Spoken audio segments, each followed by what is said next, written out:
पाँव के तलवों में दर्द क्यों होता है, इसके असबाब और इसकी अलामात क्या हैं।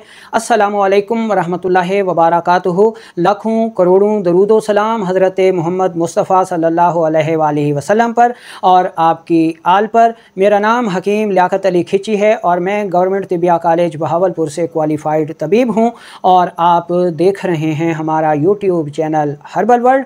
दोस्तों, अपने टॉपिक की तरफ बढ़ने से पहले आपसे गुजारिश है कि अगर आपने हमारा ये चैनल सब्सक्राइब नहीं किया तो जल्दी से इसे सब्सक्राइब कर लें और साथ लगे घंटी के बटन को भी दबा दें ताकि तिब सेहत के मौजू पर हर नई आने वाली वीडियो आपको सबसे पहले मिलती रहे। तो चलते हैं और बिना किसी देर के शुरू करते हैं आज की इस इंटरेस्टिंग वीडियो को।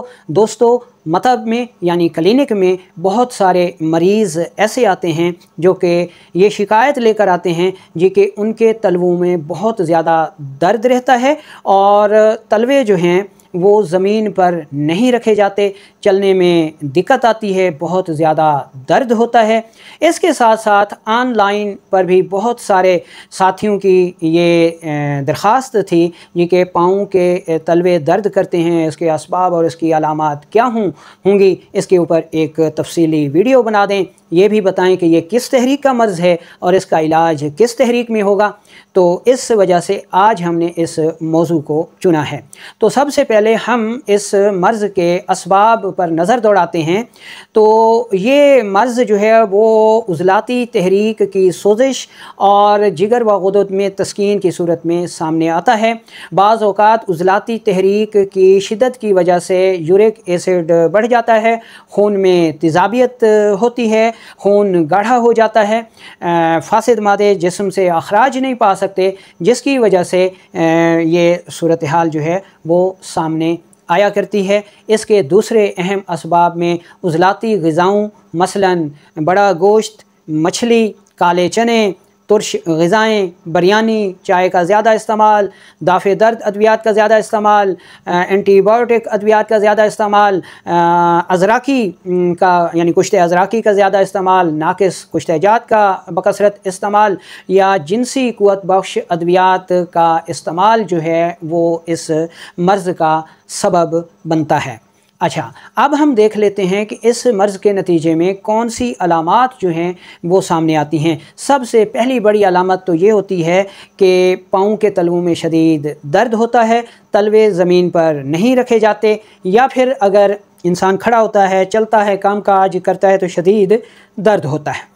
एड़ियों में शदीद दर्द होता है, ख़ास तौर पर जब इंसान सुबह उठता है तो एड़ियों में शदीद दर्द होता है और खड़ा नहीं हुआ जा सकता। शिद्दत मर्ज़ में ये अलामात जो हैं ये सामने आती हैं।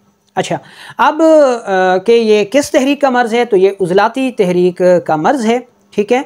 अच्छा, अब हम देख लेते हैं तशख़ीस का पहलू कि इसको तशख़ीस कैसे करेंगे, क्योंकि दूसरी तहरीकों में भी ये मसला सामने आ सकता है, लेकिन ज़्यादातर ये मसला जो है उज़लाती तहरीक में होता है। तो उसका ये मतलब नहीं है कि ये उज़लाती तहरीक का मर्ज़ हो गया, नहीं, ये दूसरी तहरीकों में भी आ सकता है और एक तबीब जो है हमेशा मर्ज़ को नब्ज़ से ही तशख़ीस करेगा। तो ऐसे मरीज़ों की नब्ज़ बिल्कुल बुलंद होती है, 3 से 4 उंगलियों पर ठोकर लगाती है, हरकत में तेज़ होती है, पतली रस्सी की तरह होती है। ठीक है, और अगर दबाया जाए तो ये उंगलियों पर ठोकर लगाती है। अच्छा, कारूरे को देखा जाए, ऐसे मरीज़ों के कारूरे को नमूने के लिए देखा जाए, पेशाब को देखा जाए तो वो मिकदार में कम होता है और सुर्खी माइल आता है। ठीक है, ये तशख़ीसी पहलू हो गए। और अगर बाज़ औक़ात लैब रिपोर्ट करवाई जाए तो कुछ मरीज़ों में जो है यूरिक एसिड बढ़ा हुआ आ सकता है। अच्छा, इसका असूल इलाज उज़लाती तहरीक को मद्देनज़र रख कर करें। 4 मुलय्यन यानी गुद्दी उज़लाती मुलय्यन, मुहर्रिक शदीद बेहतरीन अद्वियात हैं। अतीबा कराम जो है वो इस तहरीक में इसका इलाज कर सकते हैं। अब हम चलते हैं और आम अहबाब के लिए एक बेहतरीन होम रेमेडी जो है वो आपके गोश गुजार करते हैं, जिसको अगर आप बनाकर 15 से 20 दिन, 1 माह इस्तेमाल करेंगे, साथ उज़लाती ग़िज़ाओं, तुर्श तेज़ाबी ग़िज़ाओं और गोश्त वगैरह, मछली वगैरह से परहेज़ करेंगे तो इंशाल्लाह 15 से 20 दिन में आपको इस मसले से निजात मिल जाएगी।